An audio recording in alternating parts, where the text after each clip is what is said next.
Fala, Henrique. Opa, conectando Caímos, mas diretamente de estamos de Salvador volta. para Aracaju. Caímos, mas estamos de volta. Opa, tome a mão aí, meu amigo. Me segure que eu me seguro. A gente se levanta junto. Vamos Diga levantar aí.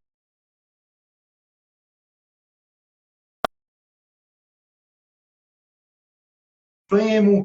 Você tem a transtrocantérica, a subtrocantérica, né? As de fêmur, né? Isso.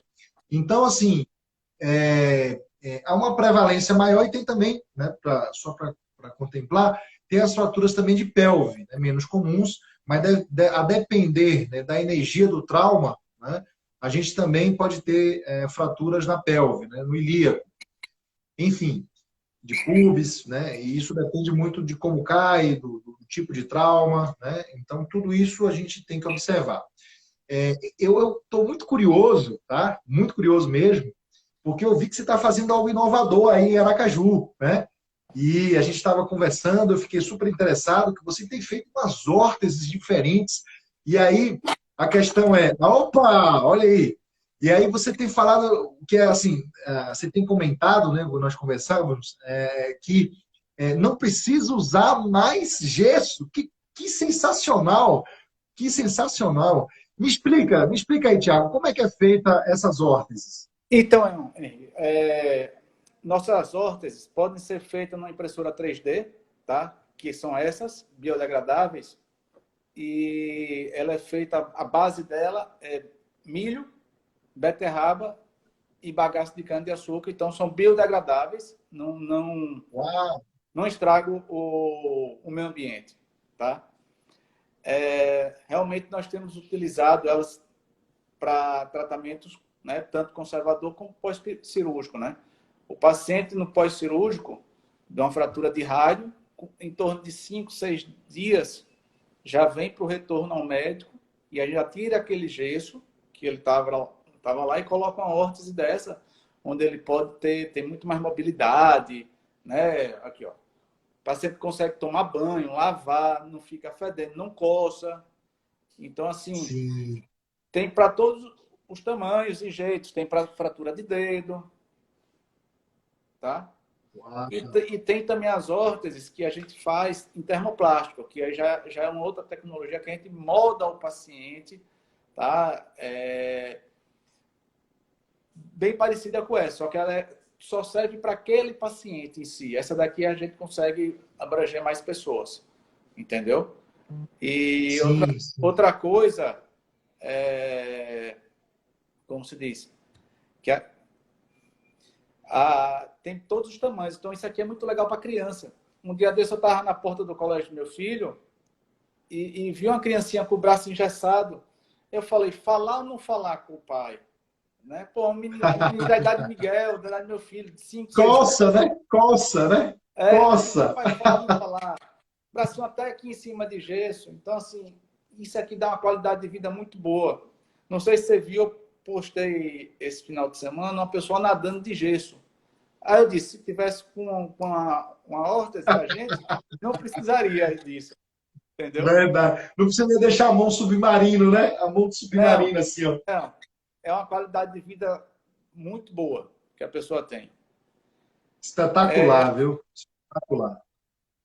Então, mas aí, Espetacular. voltando aos nossos tratamentos, né? Normalmente, quando o paciente chega para a gente, no pós-operatório, vamos pensar um pós-operatório de 10 dias, a gente já inicia o tratamento bem precoce desse paciente, da mobilização, certo? De forma ativa assistida, porque a forma passiva é uma forma que agride mais o paciente, mas o ativo assistido você consegue, tá? E a gente consegue uma recuperação muito mais rápida desses pacientes. E outra coisa que a gente faz aqui na clínica também, que, na visão osteopática, né? Que depois de um período eu peço para o paciente voltar à clínica para eu ver osteopaticamente. Porque a gente sabe que toda lesão leva a uma lesão osteopática. Então, assim, depois que ele melhora, né, que passa a cicatrização do osso, a gente avalia ele osteopaticamente. Maravilha, maravilha. esse acompanhamento, né, e pós-imediato, né, isso eu tive lá em Campinas, né, na Unicamp, foi muito interessante, por quê? Porque na residência a gente atendia pacientes, né, né, no trauma, o paciente fazia a cirurgia, voltava para a enfermaria e a gente atendia de novo. Depois ele evoluía para o ambulatório. E é uma diferença, né, incrível você poder atender pacientes, né, com pós-operatório. Né? A recuperação, porque assim, ó, sempre me perguntam, viu, Tiago? Eu acho interessante isso, que as pessoas têm, de novo, essa questão do projeto que eu venho falando, um novo olhar para o envelhecimento, que as pessoas acham, né? Não sei por quê, né? São mitos das pessoas, né? São mitos que as pessoas falam assim, mas você faz isso com o idoso e pode, e como é que é isso, né? Cheio de dúvidas, né? Então tem os ageísmos, né? Tem toda essa questão do etarismo, né? Os preconceitos com relação ao envelhecimento e os pacientes, né? Por exemplo, os estudos mostram, tem coisas interessantíssimas, né?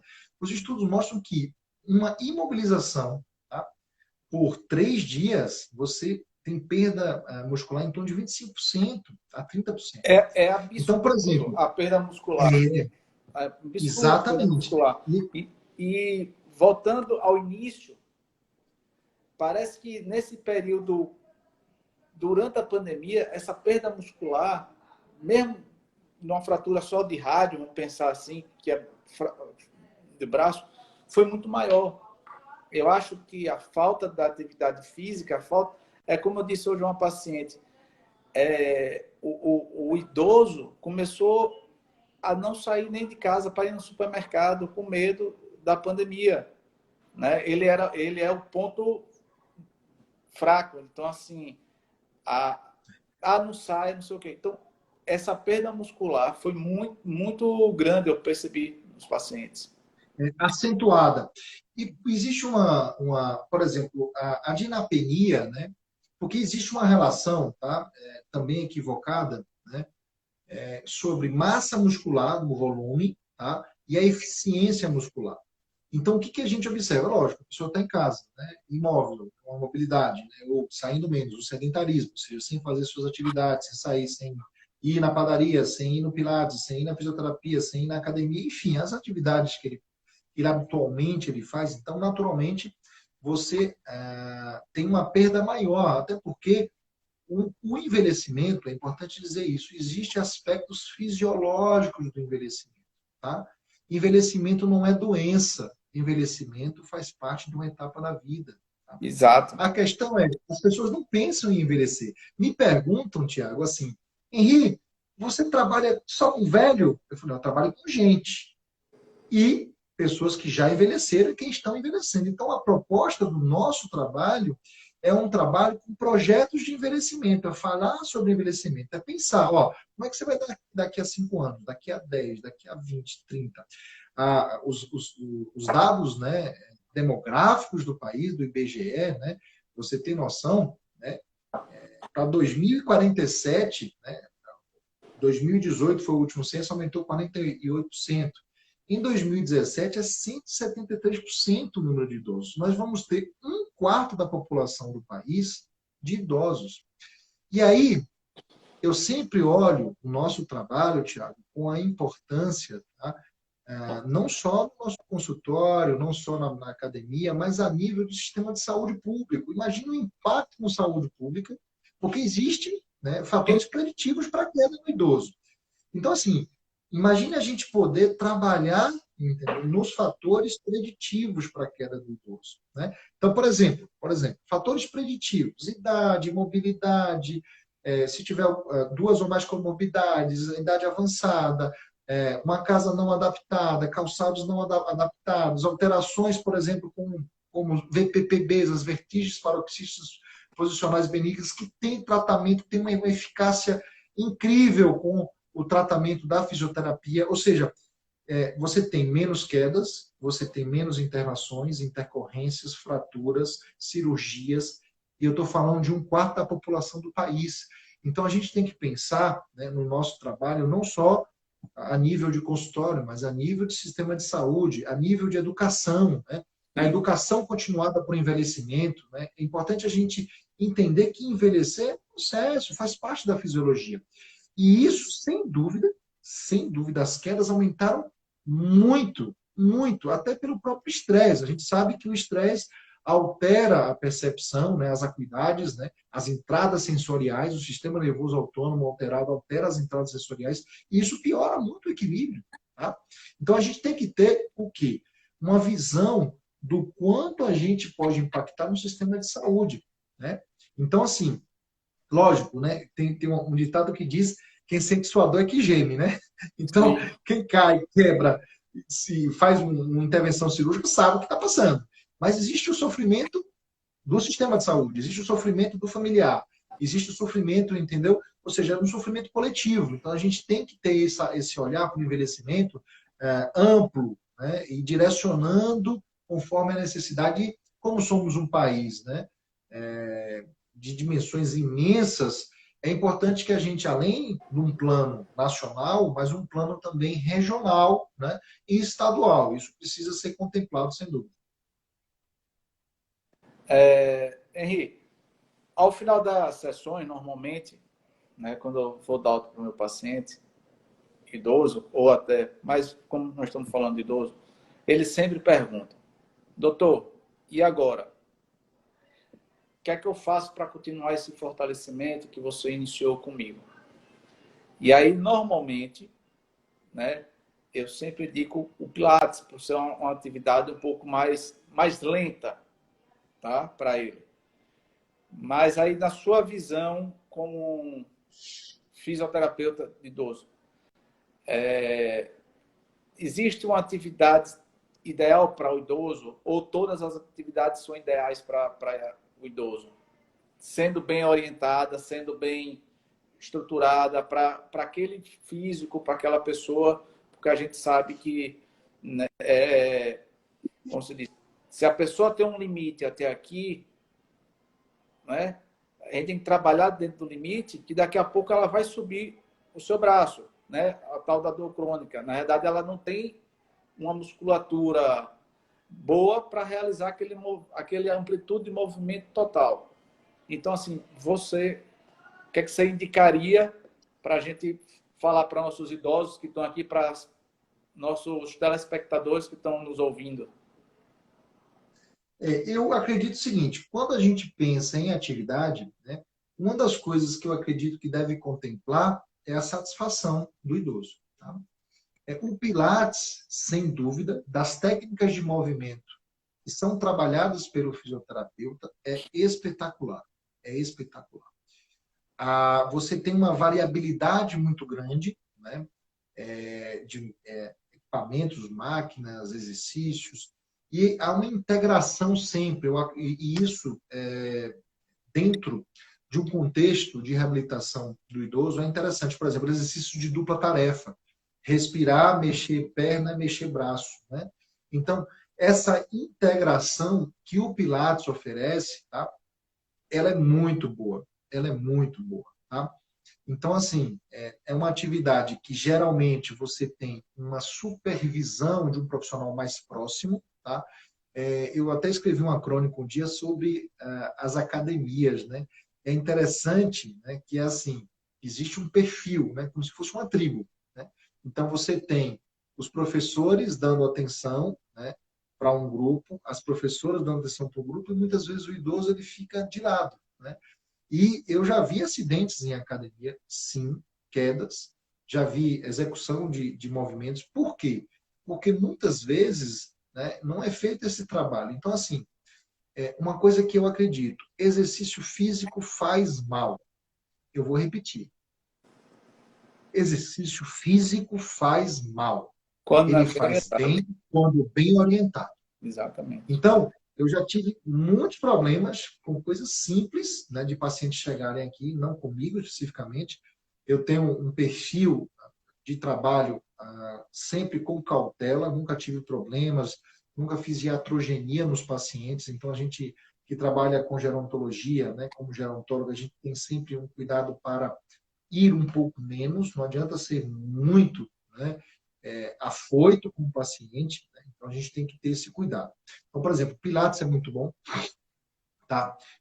Eu acho que a hidro também é muito boa, tá? Mas não ficar achando que todo mundo tem hidro. Por exemplo, eu hoje não trabalho com hidro aqui no centro de reabilitação, mas eu tenho uma formação em hidroterapia, né? E existe uma coisa dentro do trabalho de hidroterapia que diz o seguinte: tem que ter integração entre a água e o solo, tá? Porque a pessoa pode até ter cara de golfinho, mas não vive na água. Então, quando ela sair, tem 9,8 metros por segundo ao quadrado que ela tem que vencer. Sim. Então, o teu corpo tem que estar bem adaptado para a gravidade, para a força G, né? E isso, a fisioterapia, através do seu trabalho, e aí a gente tem muitos trabalhos bons, por exemplo, falando em quedas, a gente tem o diagnóstico, por exemplo, você tem testes simples como Time Up Go, você tem testes como a estabilometria clínica, entendeu? Que você vê a quantidade de oscilações que o paciente faz e o lado que ele pode cair, né? E as alterações, né? De carga nos pés, né? E aí correlacionar disfunções. Você tem o que leva muito à queda nos idosos também, as VPPBs. Então, assim, a gente precisa ver o que cada paciente tem e direcionar. Porque imagine, a pessoa viveu 80, 90, 100 anos, ela tem uma fisiologia que é dela. Não adianta querer, entendeu? Fazer com todo mundo igual, que isso não Que não existe. funciona. E Exatamente. nós profissionais, né, que trabalhamos com um trabalho de excelência, a gente sabe disso. A gente sabe disso. Se você falar, Henrique, o que é bom? Comer bem, praticar exercício físico, cuidar da cabeça, cuidar do espírito. Tá? Então, esses 4 elementos, eles têm que estar fluindo. Isso Exatamente. é necessário, sim. Então, assim, o que a gente precisa? Identificar, entendeu? Então, por exemplo, tem paciente que só cai na cara de praia.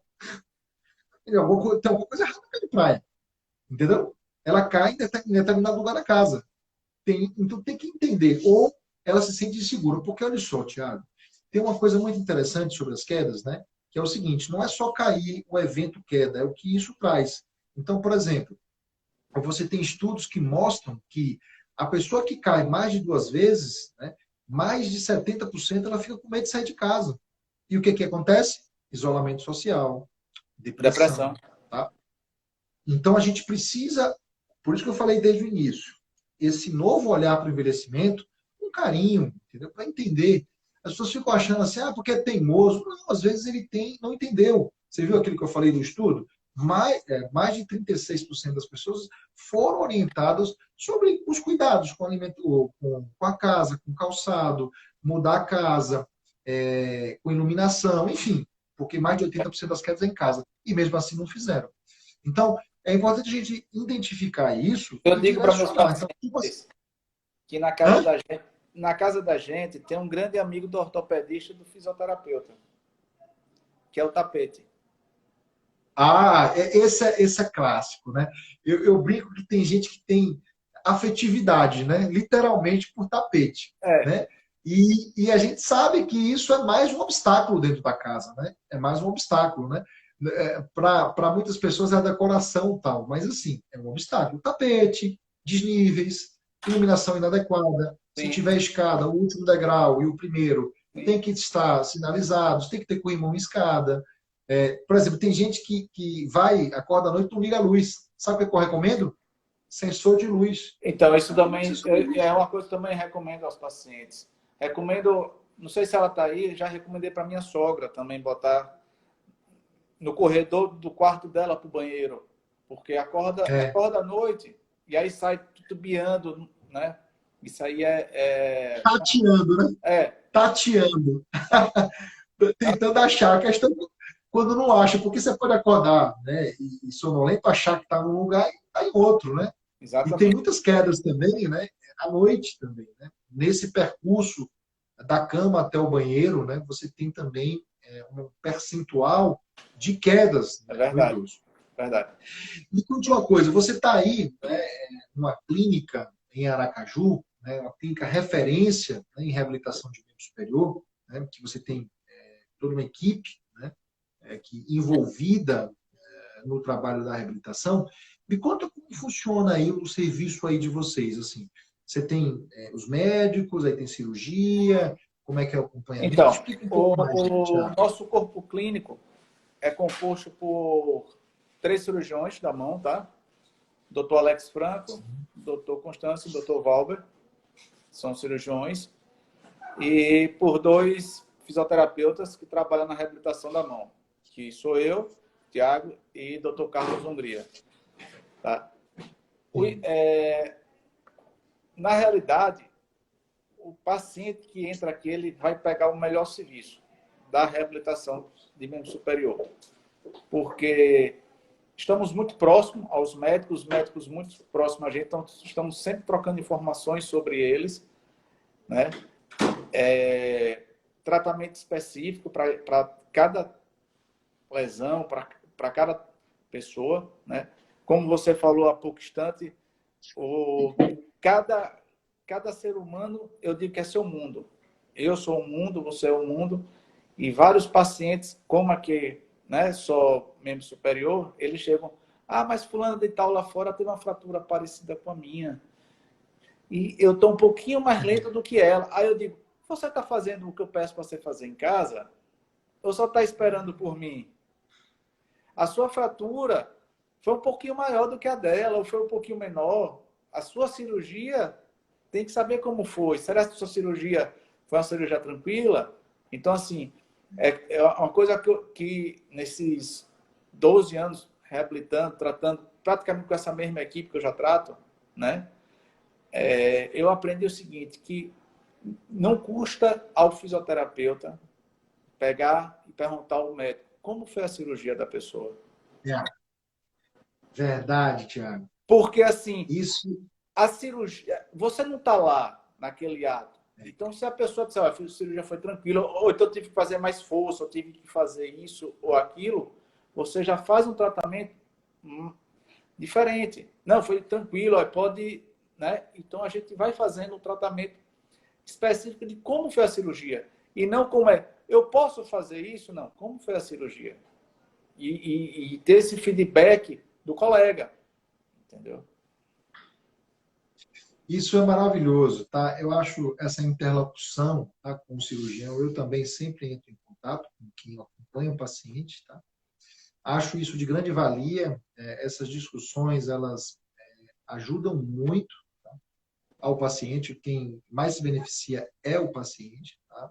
Discussões sobre o caso do paciente, como foi a cirurgia, se tem alguma indicação ou contraindicação relativa ou absoluta, né? E por aí vai, né?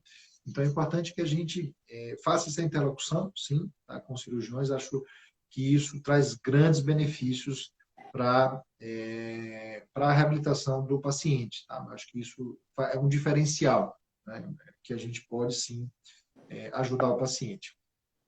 Com relação ao que você falou, é importantíssimo que o paciente ele engaje-se no tratamento, né? Isso faça parte, né? E não achar que a gente vai resolver. Eu acredito assim, a cura está em cada pessoa. A gente na verdade, um intermediário disso. A gente conduz, direciona o paciente, né, para que ele vá em direção da cura dele, né? E a nossa Independente do que vai visão ser. osteopática, né, diz que o corpo tem autocura, né?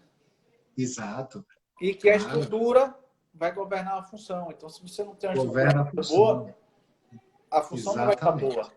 Né? É como eu É. disse, passou o período da cicatrização do osso, eu chamo, porque às vezes tem uma cicatriz ali um pouco aderida, então a estrutura da pessoa não está tão boa. Vamos fazer uma osteopatia aqui nesse braço, no cotovelo, entendeu? E aí a gente trata o Sim, paciente como um todo, né? E não claro. como uma lesão. O paciente não é uma lesão, o É, paciente é um todo. claro. A integralidade, né? A gente Exato. precisa ver o paciente de maneira integral. Eu acho que você que trabalha com trauma, né, pós-operatório, ter essa visão é sensacional. As pessoas, muitas vezes, né, elas pensam só, quebrou a mão. Não, a gente sabe que existe, por exemplo, né, uma lesão de mão, uma fratura. Você tem a parte vascular, a parte neural, né, que dá informações, né, que tem a ver, por exemplo, com a mão, membro superior, que Sim. tem relação, por exemplo, com o ombro, com a cervical, ou que pode ter uma relação até relacionado, por exemplo, às costas, da torácica, né? Então, assim, existem outras relações faciais, né? A gente tem todas essas fáscias, né, de membro superior, que elas passam muitas estruturas e se conectam muitas estruturas. Então, essa visão é sensacional, É. porque Tem a estudo. gente pode, Pode terminar, termine. a gente pode ajudar de maneira mais ampla. E o acompanhamento, né? Por exemplo, você falou aí das cicatrizes, né? Que a gente hoje tem uma clareza muito grande do que é uma cicatriz. Ela não é só ali, né? A Ó, cicatriz em si, mas volta um pouquinho que você cortou. Fala aí, você começou a cicatriz. a cicatriz, né? Ela não é só uma cicatriz, ela é uma região de aferência. Ela manda informações para o sistema que Sim, algumas vezes envia aferências, aberrações, ou seja, informações confusas para o sistema, né? Então, sim. isso é muito bacana. E aqui, né, isso que você falou da osteopatia, de novo, né, aquela ideia, o conceito, né? Quando deve mexer, né? Então, assim, o quanto antes. Então, por exemplo, como eu disse, lá na residência a gente atendia o paciente um trauma. Hein? Ele tem Tá uma fratura cortando, em que membro? tá cortando o seu Espera áudio. aí. Para a sua internet que parece que mudou um pouco, porque a minha está funcionando bem aqui. Você tá ouvindo agora? Melhorou? Eu estou te ouvindo bem. A Pronto, sua pergunta aí. internet que está um pouquinho embaçada, mas tá dando para ver, porque oscila, né? A internet. Tá? Então, assim, com relação a isso, né, é interessante que a gente tem essa visão, né? Então, por exemplo, tá escutando, Thiago? Tá ouvindo? Estou ouvindo. Você está me Não, ouvindo? agora tô. Tá melhor? Tá bem, tá direitinho. Pronto, pode falar. Conclua. Pronto. Vou falar um pouco mais pausado, que aí, se tiver um delay, aí ele acomoda. Tá. Fala aí. Certo? Então, por exemplo, você poder, né, utilizar esses conceitos, né, de maneira integrativa é muito bacana, porque a gente consegue não ver somente a questão do local da lesão, né, onde tem a lesão. Então, isso traz grandes benefícios para o paciente de maneira ampla, né, a gente poder ver como um todo, né, o paciente como um todo. Então, por exemplo, você falou da cicatriz depois de um tempo, né? Por exemplo, o idoso, né, é interessante a gente pensar nisso e às vezes me perguntam, né, e aí, o que você faz com o idoso? Você faz técnicas, por exemplo, de trust, que são os conhecidos como instalar, né? Que na verdade o objetivo é um efeito neurofisiológico, tá? Então toda ação ela tem um efeito neurofisiológico, uma resposta, né? E é isso que a gente procura com as técnicas, né? Então, assim, a gente tem que entender a saúde do paciente, né? A técnica que você vai usar. Então, existem técnicas que são seguras. Então, não tem porquê. Por exemplo, paciente com dor no joelho, você vai fazer técnicas, por exemplo, para o tornozelo, né? Se ele tiver disfunções no tornozelo, técnicas de joelho. Imagine, tem o peso dele, a pessoa pesa 70 quilos, 65 quilos. Uma técnica com a sua mão não vai ter mais energia do que o próprio peso dela, entendeu? Exato. Já tem técnicas, entendeu? Por exemplo, em regiões onde são mais frágeis naturalmente, como costelas, tal, aí você faz técnicas mais miofaciais, técnicas de stretching, entendeu? Técnicas funcionais e por aí vai. Tá? Então você tem um arsenal de técnicas que você pode utilizar e que você tem uma margem de segurança, né? É aquela coisa, é um risco calculado. Você tem que saber o que está fazendo. Né? Você vai botar a mão no Exato. paciente. Então, por exemplo, uma grande colega nossa, né, Viola Freeman, ela falava sobre isso. Então, quando você vai tocar, você tem que tocar, né, palpar, aprofundar, né, e interpretar. Né? Então, você tem que entender isso. Então, por exemplo, eu trato com osteopatia, por exemplo, pacientes com câncer com metástase, tá? Então, por exemplo, com disfunções, por exemplo, com edema em membro inferior importante, então eu trabalho toda essa questão das pressões entre tórax e abdômen, né? E isso vai melhorar o fluxo, né, de líquidos. Então, você tem os pontos de double crush, por exemplo, circular ou vascular, né? Então, você deixar esses locais mais permeáveis, né? Ou mais pervos, né? Melhor dizendo, né? Com relação à parte vascular. Então, tem muita coisa boa que você pode fazer, né, na reabilitação de maneira segura, tá? É isso que as pessoas precisam entender. E quando fazer? Sempre que possível, tá? Então, por exemplo, no caso que a gente está falando das fraturas, por exemplo, tá? Então, na fratura, você tem uma fratura de um membro e o outro, Exato. tá? E, por exemplo, a gente sabe que a inervação que vai para o braço é da cervical, trata a cervical. É o que a gente fala, trata a distância, né?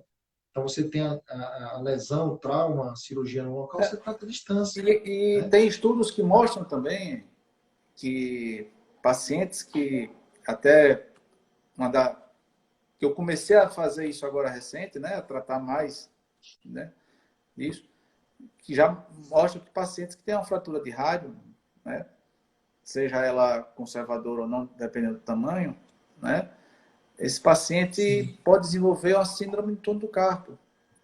E aí, por que não tratar esse nervo mediano?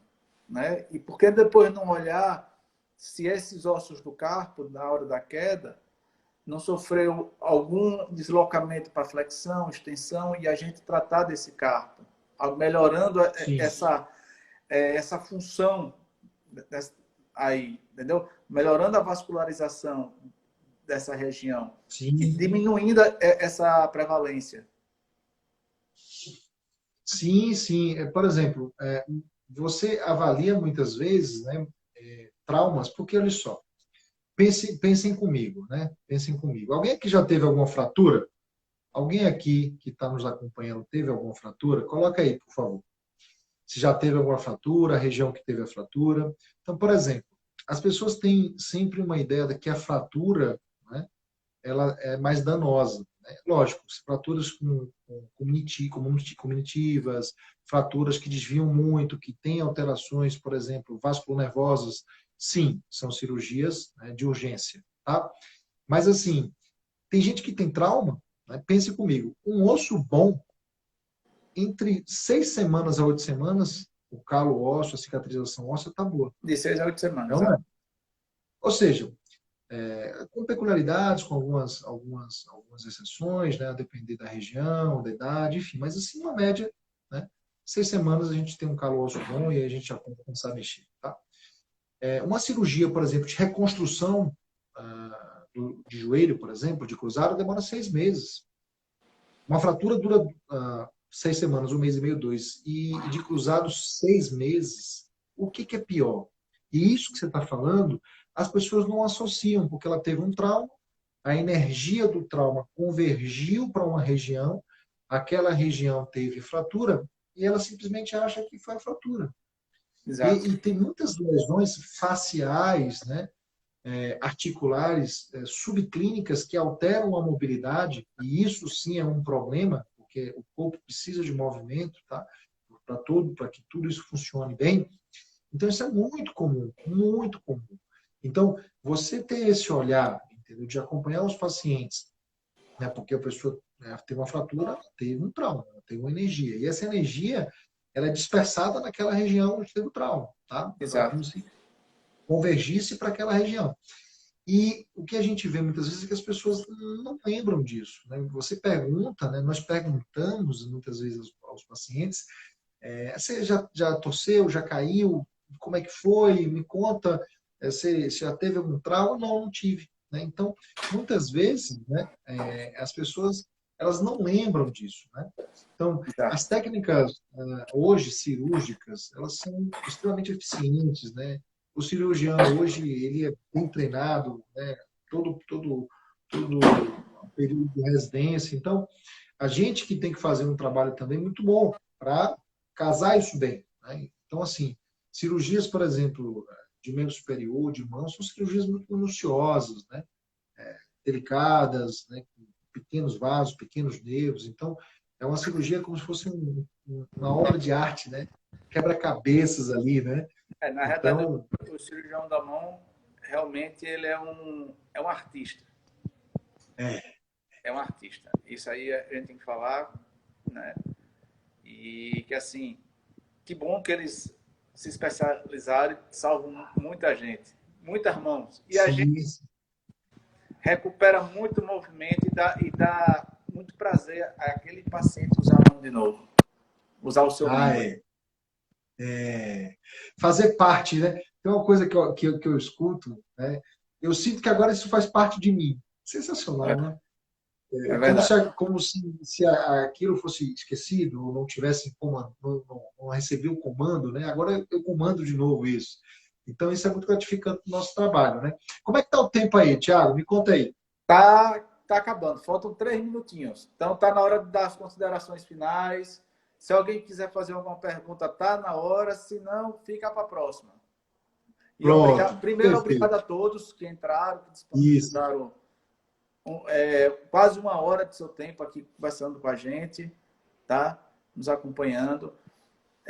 Próxima semana eu vou convidar o Liz, o Fabiola, o Josi, quiser falar, doutor Constâncio, que está aqui na live, está aqui também que eu vi, doutor Carlos, para a gente fazer outra live, aí falar um pouco mais, né? Entender um pouco mais de como é a reabilitar, de como é ser idoso, jovem e essa nova perspectiva de uma vida melhor. com certeza. Muito obrigado, meu amigo Thiago, um amigo que eu conquistei por causa da nossa profissão, pessoa de bom coração, boa pessoa, mora lá em Aracaju, né? Muito obrigado pelo convite, a todos que participaram aqui. A quem tiver dúvidas, né?